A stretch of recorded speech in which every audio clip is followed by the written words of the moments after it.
Hi, my name is Scott. This is my first time at Boring Bitch Anonymous, and I am a boring bitch who doesn't want a Super Smash card. Hi, Scott. That's right, folks. I don't want the thing that didn't end up happening. That's not gonna stop me from bitching about it. After Mario Kart 8 and Mario Kart 8 Deluxe, I would oftentimes see people pitching the idea of a Smash Brothers card, a Nintendo Kart, something along the lines of the next Mario Kart should be just going with this Nintendo All-Stars theme. It would still be Mario Kart, but instead of just focusing on Mario characters, we'd have all these different Nintendo characters or video game characters, much like Smash Brothers. And yeah, to be honest, I've always kind of been against this idea. Now, of course, if this idea actually comes true at some point and we see Super Smash Kart get announced, I'll gladly take it. I'll be like, okay, I'm not gonna be upset, but the idea of it, I've never really been behind, and I honestly think it would kind of hurt a lot of Nintendo's franchises in the long run. Of course, keep in mind, this is just me babbling about my thoughts on this whole thing that hasn't happened, and judging by Mario Kart World coming out, it's obvious Nintendo isn't really interested in going in that direction, at least for the time being. But I've kind of been thinking about why I don't think a Super Smash Kart would be this amazing idea that sounds like, oh my god, imagine the excitement of Smash Brothers mixed with Mario Kart. Now we have a second game that's just like Smash Brothers, but it's Mario Kart. Oh my god! Well, the first reason why I wouldn't really be all that down for a Super Smash Kart is Nintendo characters have already appeared in Mario Kart, so theming an entire game around the crossover idea, I just don't find that immediately exciting because, well, Mario Kart 8 already kind of leaned into that as a gimmick for the DLC specifically. Now, of course, a whole Smash Kart game would go really hog wild with the idea, but my point here is, this is nothing new. Pac-Man and Miss Pac-Man and Blinky have been in the Mario Kart arcade games. Mamechi from Tamagotchi and Don-chan from Taiko Drum Master was there too. Then you had Rob in Mario Kart DS, and then in Mario Kart 8's DLC, you had Link, Animal Crossing characters, Inklings from Splatoon. You had Woohoo Island in numerous tracks within Mario Kart 7. And also in Mario Kart 8, you had Excite Bike tracks, you had F-Zero tracks. And then you had tons of different Nintendo characters and also third-party characters represented via the Mii costumes you can unlock with Amiibo. And you had Samus, Captain Falcon, Kirby, then of course Pac-Man, Mega Man, even Sonic. Now I'm not gonna act like, oh, all of this, what, you're not satisfied with that? Obviously Mii costumes and just a couple of tracks based on Excite Bike and F-Zero and Woohoo Island aren't really what people want from a Super Smash Kart. You obviously want Samus as an actual playable character. You want Captain Falcon as an actual playable character. It's like when you look at Super Smash Brothers, the fact that there was an Animal Crossing stage in Brawl didn't mean when Villager was announced for Smash Wii U, it was like, who gives a shit? We already have Animal Crossing content in Smash Brothers. Like, no, I get it.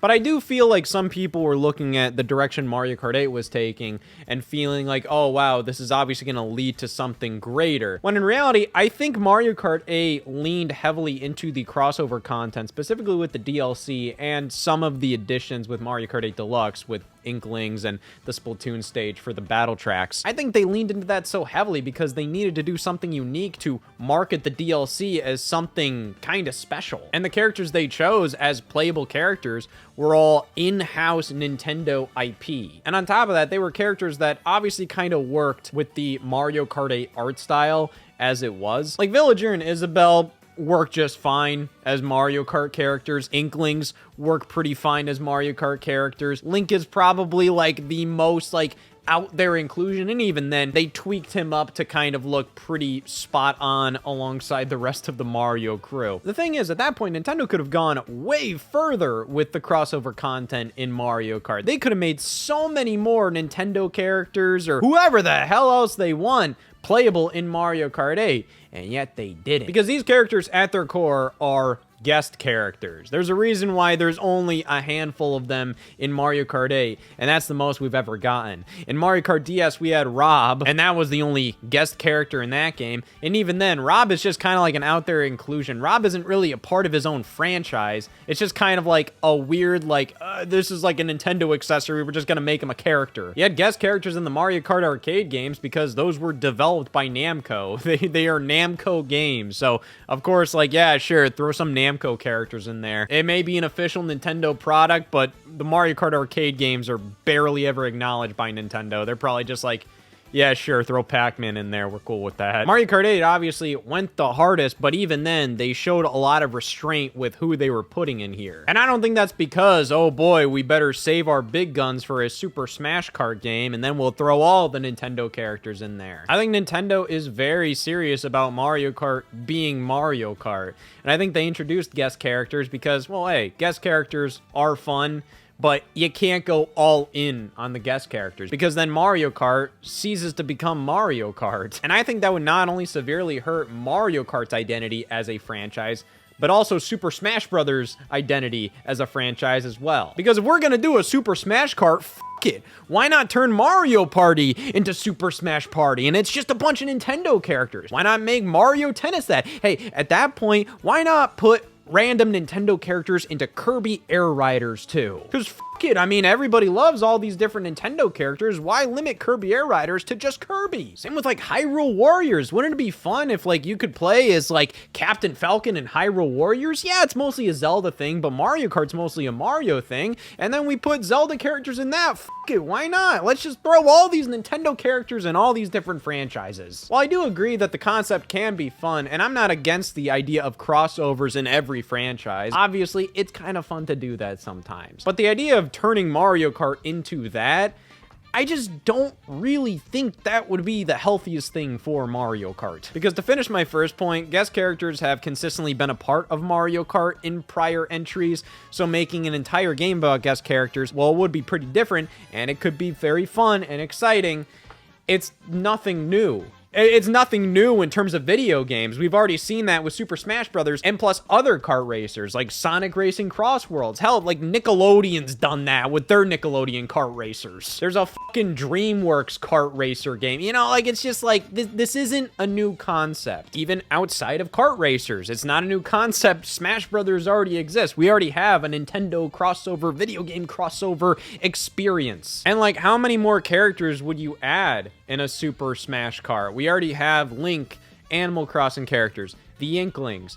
Okay, so who else are we going to add? What is it, 5 more characters from Nintendo games? Is it 10 more characters? How many more characters do we need to see to make this a full-blown Nintendo Kart? And considering that, how many Mario characters are going to get cut for it to become a Nintendo Kart and not just a Mario Kart, or Mario Kart : Nintendo All-Stars, whatever you want to call it? Because honestly, I think one of the most fun aspects of Mario Kart is the fact that you can play as a bunch of butt-fuck enemies that, like, who cares about these guys? Like, it's fun. If this was a Super Smash Kart, you wouldn't have characters like Dry Bones as a playable character. Like, do you really think they would prioritize Dry Bones in comparison to Kirby? Like, yeah, they put Kirby in before Dry Bones. So instead of a bunch of the fun, like, Mario characters that, oh, well, the Mario Kart might be the only time that you can really play as a lot of these guys, I feel like a Smash Kart would give us a roster that's pretty similar to, like, the Super Smash Brothers for Wii U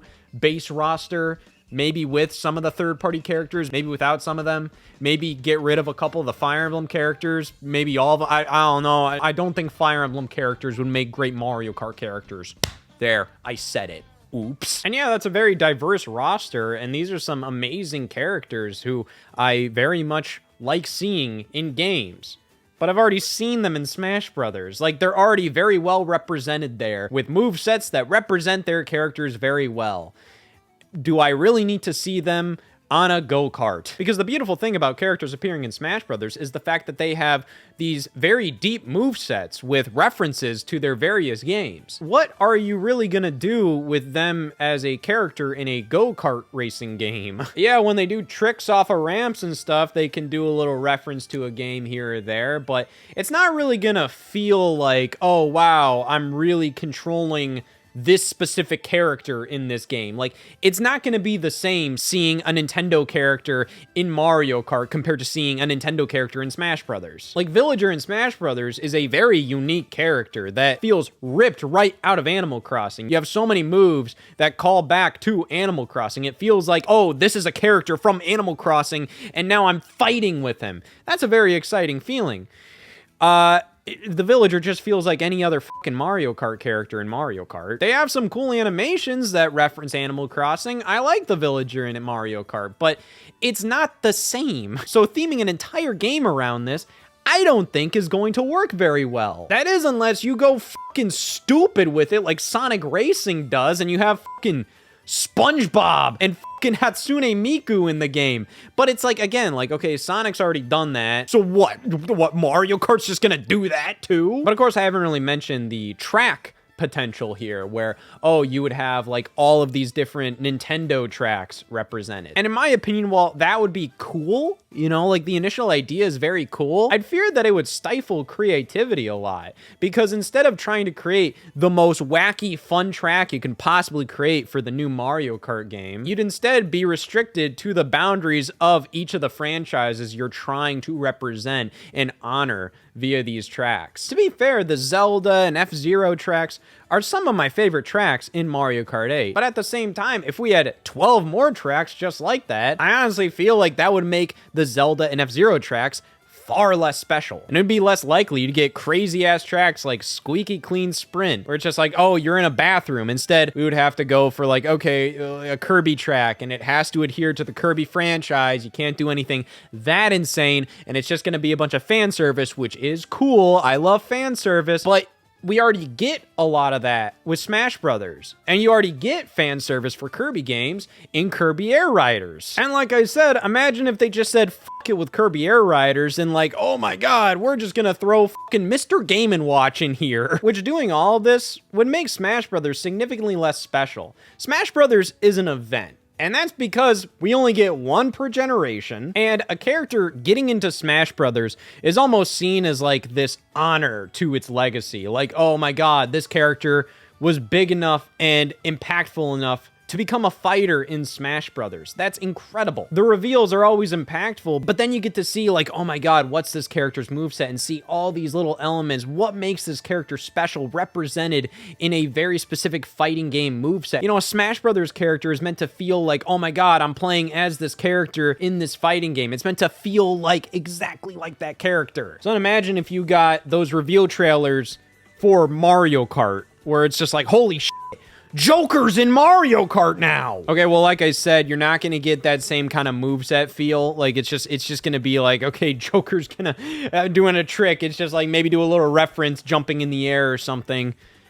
I guess the weight of his cart would feel pretty like, oh yeah, that's probably how much Joker weighs, I guess. And then the track would be cool, I guess, sure. But then if you're gonna have like a bunch of crossover trailers for Mario Kart, then what makes the Smash Brothers one so impactful at that point? Like, it's almost like if we just have all these fucking crossovers and we always see these characters always together, what makes any of this so special anymore? Crossovers are dangerous. They need to be used in moderation, because if you just see them happening all the time, then yeah, who gives a shit then? Suffice to say, I'm pretty damn content with Nintendo's decision to go in the direction they did with Mario Kart World, which was not a flawless execution. I mean, Mario Kart World's a fun game, and I like a lot of things about it. And the overall idea of, oh, let's make one big, huge world, and we're gonna put the tracks in specific places, so it's just like, yeah, there's just one big world, and it's all meant to make sense together. I vastly prefer the direction of that than the idea of just turning Mario Kart into like Nintendo All-Stars crossover #2. Which, again, not saying I wouldn't enjoy a Nintendo All-Stars crossover, but I just kind of wanted to give my reason as to why that was never really an interesting thing to me. To me, it just kind of seemed like one of the least inspired directions they could have taken the Mario Kart series. Because like I said, they've already done this in Mario Kart, and they already have a crossover series with Smash Brothers. And I think a few crossovers are fine for Mario Kart, but making that the franchise's entire identity, or even a new game's entire identity, into just, oh, it's a big old Nintendo crossover, it seems like it would be super exciting and fun, but I'm just saying, I think that's just gonna numb us all to the sight of all of these characters together. And then it's just gonna be completely meaningless when it happens. It's meant to be a huge celebration when we see all these characters interacting together for the first time. That's a big reason why Smash Brothers is so cool. So then if we'd have another franchise where that happens, and maybe another franchise where that happens, and another franchise where that happens, it's just eventually gonna lose all of its meaning. Well, that brings up the option of what if this was its entire separate franchise? You know how they have in Street Fighter, you might have some guest characters here and there. You have guest characters in Street Fighter 6. Mortal Kombat often has guest characters. But then, you know, Capcom has numerous crossover fighting games and sub-series. You have Marvel vs. Capcom. You had Tatsunoko vs. Capcom. And I think, sure, if you're going to do that, I think it makes more sense to start a new series of kart racers that's crossover themed compared to just completely changing Mario Kart and taking its emphasis away from the Mario characters and making it more about a crossover. And while I think I would prefer that, I just have to ask, what would make this franchise different from Mario Kart? Is this just going to be like, oh, we'd get Mario Kart World and then Smash Brothers Kart next to it, like, couple years later? Like, what would Smash Kart do differently outside of the crossover aspect? Like, you look at Nintendo's racing series, you have Kirby Air Riders. That plays fucking nothing like Mario Kart. I feel like you need to do something along those lines where it's just like, it's like its own beast, because at that point, then what the fuck is the point of any of this? You're just gonna have two games that play exactly like Mario Kart. Might as well do something like what Kirby did, because Kirby Air Riders is one of the most unique racing experiences out there. I prefer Mario Kart, but I respect the fuck out of Kirby Air Riders because, yeah, it's completely its own thing. But that does beg the question, how deep are we going with these crossovers? Is this just gonna be like Smash Brothers again, where it's like pretty much the same kind of character roster, like the same picks, the same types of Nintendo characters, the same types of third-party characters? Are we gonna go like deeper with the roster? Are there more like obscure picks? Are there more wacky picks? Well, listen, I'm sorry for being just a wet fucking sack of shit when it comes to any idea of a crossover Nintendo racing game. But I just don't really see this being that beneficial outside of just kind of like a fan's dream of seeing Samus racing right next to Wii Fit Trainer. So that just begs the question, what is this concept offering us other than it's just an easy idea for a new game? But at that point, like I said, make a fucking Nintendo crossover party game. Make a Nintendo crossover tennis game. I don't give a f. That's the direction forward for every franchise now, I guess. There we go. So in the end, that's just why I've never really been that gung-ho about a Nintendo All-Stars racing game, whether it's replacing Mario Kart or it's a Mario Kart spin-off side series, whatever. I don't think it would be as special as people would think it would be, and I think it would actually detract from Nintendo's other major crossover series, because at this point, we'd be seeing these characters all interact with each other and compete against each other all the fucking time in racing games and fighting games, whatever. And of course, I'm interested to hear what you may think about this idea. If you're all about it, if you're fully against it, or you just don't give a fuck. By all means, let me know. I'd love to hear discussion about this because it is a very interesting topic, but I'm happy Nintendo went in the direction they did with Mario Kart World. However, I would love to hear differing opinions. So, thank you for hearing me out. Jesus Christ, I am so sorry. That was such a long spiel for my introduction. Thank you, Scott.